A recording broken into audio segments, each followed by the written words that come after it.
Coach, you told us last week that you're going to have to try to figure out kind of what the base defense was going to be, that kind of thing. I'm curious, over the last week, do you like what the progress you made on that side of the ball, figuring that stuff out? I like the way that we've worked. I think the defensive players did a really nice job of coming out on the field with a good attitude, put a lot of effort into the practices that we had.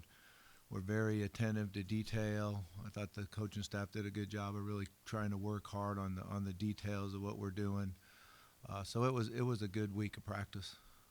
Pretty big challenge with Tennessee's offense specifically. I'm curious what you've seen on film from Tennessee. Yeah, they're a challenge. They've always been a challenge. They spread the field but they want to run the ball.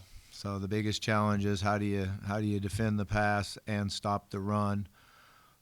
So that's something that we're working hard at, is to being able to understand we have to stop the run first. Got to get a lot of bodies to the football, tackle well, be gap sound, which we've worked really hard at, and play with great effort. So that's kind of the things that we've been emphasizing. I wanted to ask you what you thought of Coach Wilson so far, kind of a two-parter, and then what attracted Jay Hayes to hire him. Yeah, I've really liked what I've seen from Coach Wilson. He does a really nice job of getting everyone to work hard and understand what he's asking them to do. I think the communication that he's had with the athletes has been very, very good. Jay Hayes I've known for years and years and years. I guess we first became friends because he played at the University of Idaho, and obviously I coached at the University of Idaho, so that was one of the things that I guess brought us together. But he coached at Cincinnati Bengals for a long, long time. Marvin was the head coach there, and we've had a really close relationship for a long time since we met at, I think it was DVC Junior College in California, many moons ago. And then we used to go up and watch him practice at Georgetown College when I was at Louisville. So I've known him, watched him coach, watched him practice. He's a really good football coach. So when he reached out and said he would be really interested in it, it immediately caught my interest. And then offensively, putting your finger on what's happening in the second half, can you maybe discuss what needs to be better, what needs to improve there? Yeah, we need to continue to play with the same energy and excitement and detail that we have in the first half. We got to come out of the locker room with more energy. We got to run the ball better in the third quarter. One of the issues is to be able to run the ball with the same efficiency in the third quarter that we did in the first two quarters. We're still doing a good job of converting third downs, which helps a lot, but we've got to do a better job of running the football in the third quarter. How long after last week's dismissals did you start looking for Jay? Seems like he reached out in that sort of timeline. Yeah, I mean, it was pretty immediate. You had to have a plan on what we were going to do. So, Chris was here. I like what we talked about. I feel really comfortable with him taking over. Shea was here, so him coaching the secondary. He's been working with those guys and doing a good job. So he did that, and then it was okay. We need one more guy to help, and then the question was, linebacker, D-line. All defensive coordinators seem to. I can't really say all, but they seem to want to coordinate from the linebacker spot because that ties you with the coverage and with the front on. Meetings, half-line drills, stuff like that. You're involved in both of them, so it makes a lot of sense. Chris wanted to see if we could bring in a D-line guy. It's funny because him and Jay actually worked in the same building. So, I didn't know a whole lot about that league, but they all practice at the same spot. They work in the same building, and they get on a plane and travel together to play each other. In the different cities, so that's pretty interesting. But they knew each other and respect each other a lot, so it made a lot of sense. And then inside of practice and out, just how have your day-to-day duties changed from OC to HC now? Yeah, I mean, there's a lot more to do, that's for sure, especially meeting with the trainer, meeting with the special teams, understanding who's going to get on the bus, who's going to get on the plane. sometimes it's a lot easier just to call plays and coach the quarterbacks, but that's part of it. I have experience doing it, so that it makes it fairly easy. And then with Jaylen Brown out, are you wanting younger wide receivers to step up in playing time, or does that rotation just shrink? No. We're going to need guys to step up. That's a great point. CJ has played both inside and outside, so if we were going to run out there today and start, he would start at Jalen's position, and Sharp would go inside where CJ's been starting at. We need Crutchfield to step up, and he's been doing a really nice job the last few weeks in understanding the offense better, running his routes more precisely. He's a big physical guy. He could really help us. He can play football, and he can make the plays. It's really not about that. It's about him that we can trust him to do the right thing on every single play. We've got to do a better job with him, and that's our job, is to get him ready and make sure that he's good to go, because he's certainly capable of making plays for us. Andy Jean's got to help out on the other outside receiver. He had a really good couple weeks of practices, and then made a nice play the other day. But you got to be able to stay fresh and stay fast, and he's got to be able to help us out there. So I think that's what kind of how you look at it. Coach, how much of the struggles on defense have been scheme or fundamentals or effort? Yeah, combination of all, is kind of how we looked at it, and then we've tried to just put it behind us and let's say, hey, tear off the rearview mirror, let's look forward, and this is what we need to do. Not so much of what we haven't been doing, but what we need to do. And, we need to do a better job of getting aligned quickly, getting our eyes where they belong, and everybody getting in a good stance.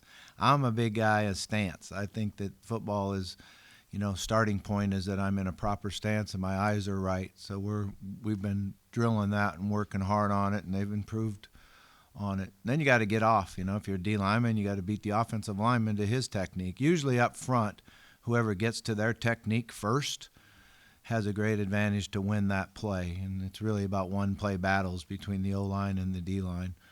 Our linebackers are working hard at their eyes and what we're seeing, and then fitting properly, whether I'm A-gap fit on this particular look or I'm a scrape fit on this look. We've got to be in the right spots, and then our secondary, our safety's got to work off of that. So sometimes if the linebackers are out of the right spot, then the secondary doesn't know how to fit, where to go, and that's where you get the big plays and the explosive plays. So that's kind of the starting point. I think it's important we all know how to shed blocks. We're working hard at shedding blocks. And then when you mention the effort, it's running full speed to the ball. Not running to the ball, running full speed to the ball. And we get all 11 guys doing that, then good things happen. You get more hits, you get more turnovers. It just good things happen when everyone sprints to the football.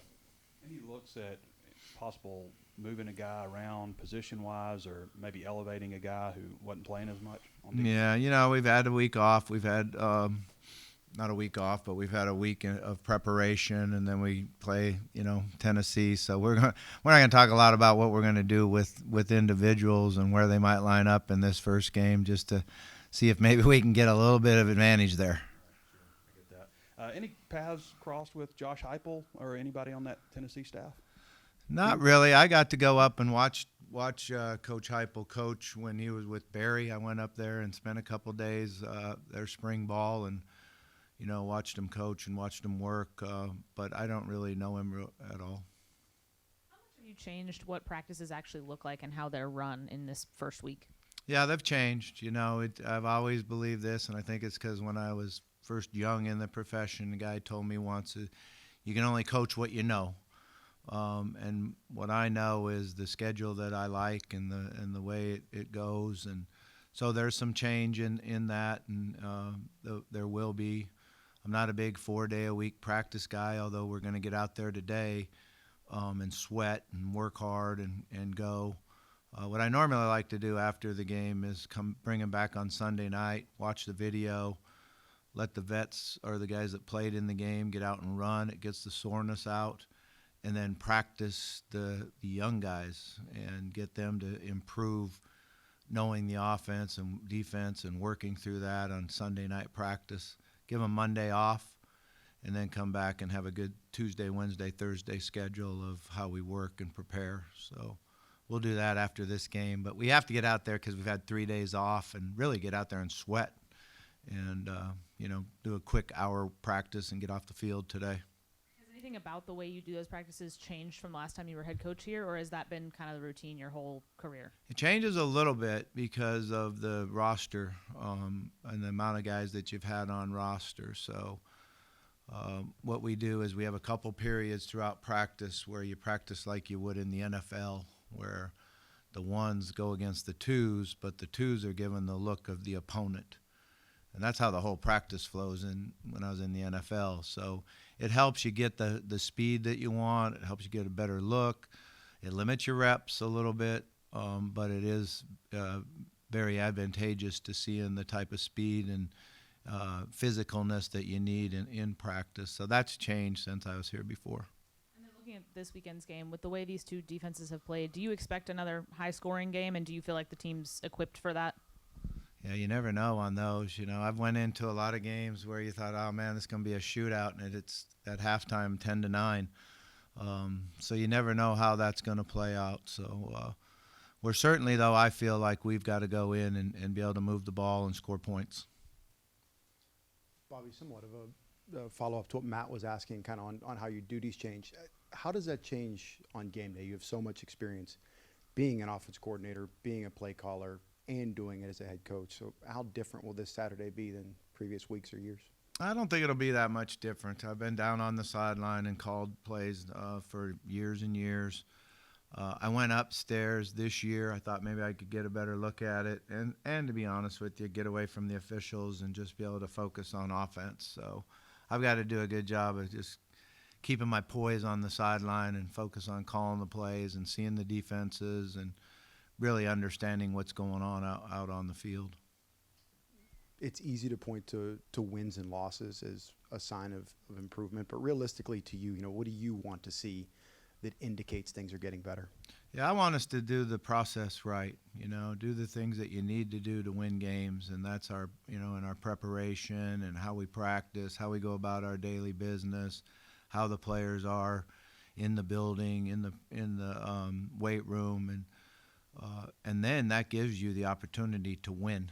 If as long as you're doing the things that lead up, the end result is with a W. So we're gonna work hard on preparing and doing things right, and then getting out on the field and compete. I want everybody out there competing hard and giving us their best effort. The one thing about being here at Arkansas, it's always been about being tough and physical and hard-nosed, and we got to get to that. I guess one more on Coach Hayes real quick. As someone who, hasn't coached in college for a long time to suddenly come back to this level of football, maybe what are some of the challenges and advantages to doing that? Yeah, I think the advantage that he has is how many years he's coached professionally and the athletes that he's been with and helped develop and help give an edge to. And that's kind of what we were looking for here, is somebody to come in and give our players a little edge, a little something new that they haven't had. And he certainly, got right to work, got here. He drove up from St. Pete, got here on Saturday night, was in working hard yesterday, really started with getting to know who the players are, then watching the video of them, then making notes. And I think he'll have a fun week this week on giving guys a little something that they can take an edge to. And then just, obviously one of the things that changes is I guess you're the one that has the final call calling timeouts and in game management situations. Does anything change as far as the operation there now that you're the head coach? No, not really. I think, if anything, it makes it easier on 2 minute because you understand like when you are going to call a timeout and not, when you want to keep going and when you want to flow, how it goes. So it actually makes the play calling a little bit easier in the 2 minute situations, into half situations, whether you're going to go for it on fourth down or not. You're thinking ahead on that and not just hearing it through the headset. So I think if anything, it make it simpler. when you look around and see Pete Carroll and a Bill Belichick doing this in their 70s, is this something you'd like to do a good while longer, this coaching? Well, I don't think the age is what the determination is. I feel great right now physically. I'm feeling really good.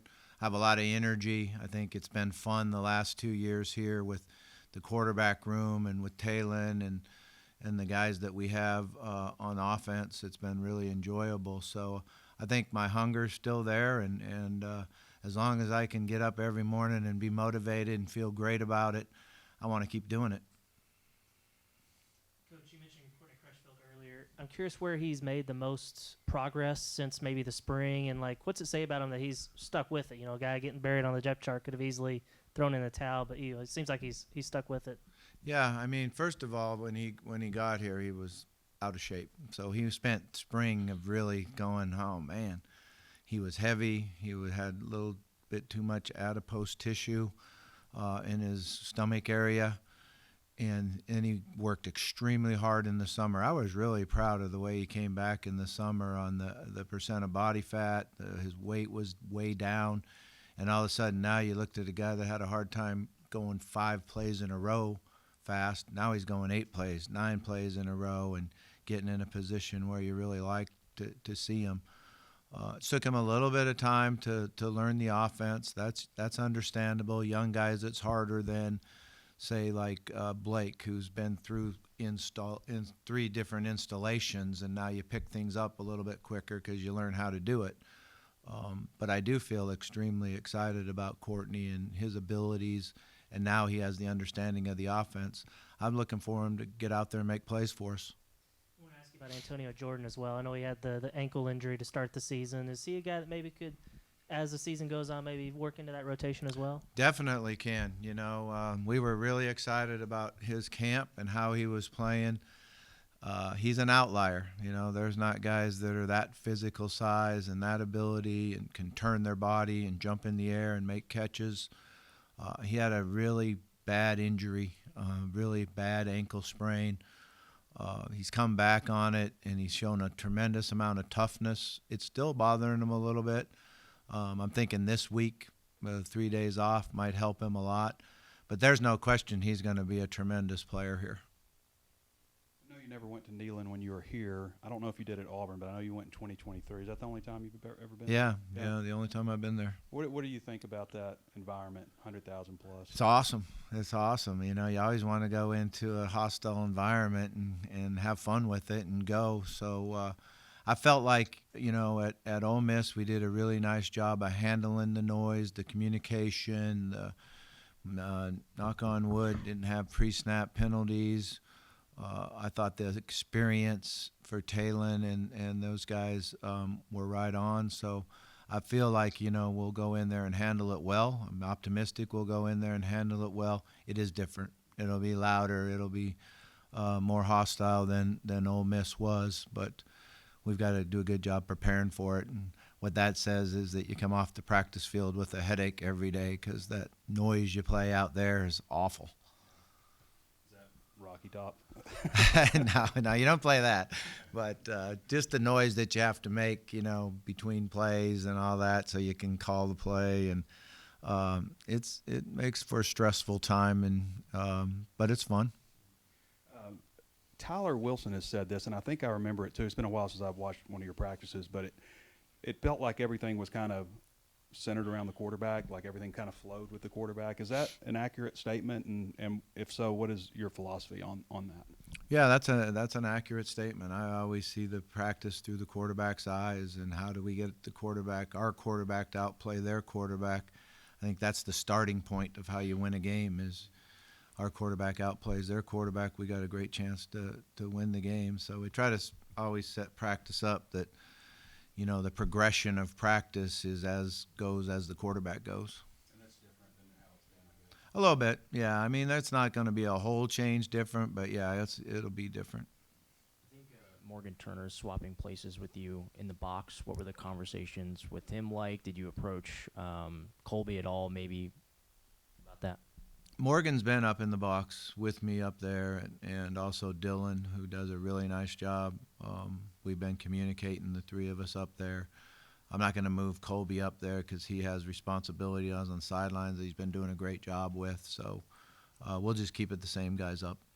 Just to refresh from Wednesday, is the portal list still empty? Yes, sir. You know, who would have thought 13 years ago you'd be sitting where you're sitting? Has that maybe gone through your head, the things that had to take place for you to be back here as head coach? And what does it mean to you? You know, it went through my head when Sam hired me, and how grateful I am for him to, you know, have that courage to bring me back, and really, you know, can't say enough about that. I think that, you know, that was something that was really special to me. I felt like this is awesome. I get to come back here and give to a place that I certainly left the wrong way. Since this has happened, I really haven't given it a whole lot of thought. I've really tried to focus on let's just get better today. Let's make this a place where the players like to come in, feel good about themselves, work hard about themselves, understand that they need to earn it. You know, I think that's one of the things that they've done a nice job of, is to showing that they want to make themselves marketable and what their brand is, and I'm excited about how they've approached it. I like the coaching staff, how they've approached it too. We all know that, you know, we got 8 weeks to show what we can and can't do, and let's have fun with it. Let's work extremely hard, and let's all stick together. What about Aguilar in particular? They feel like maybe they've upgraded at quarterback. What do you think of him?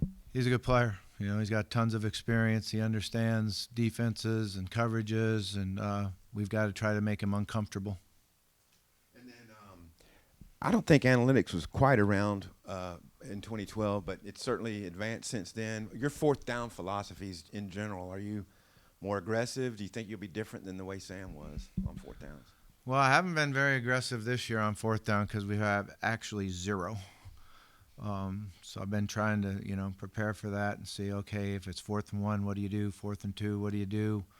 I'm a pretty aggressive person, so I can't say that I'm going to just go for it. And I do think that it does matter besides analytics.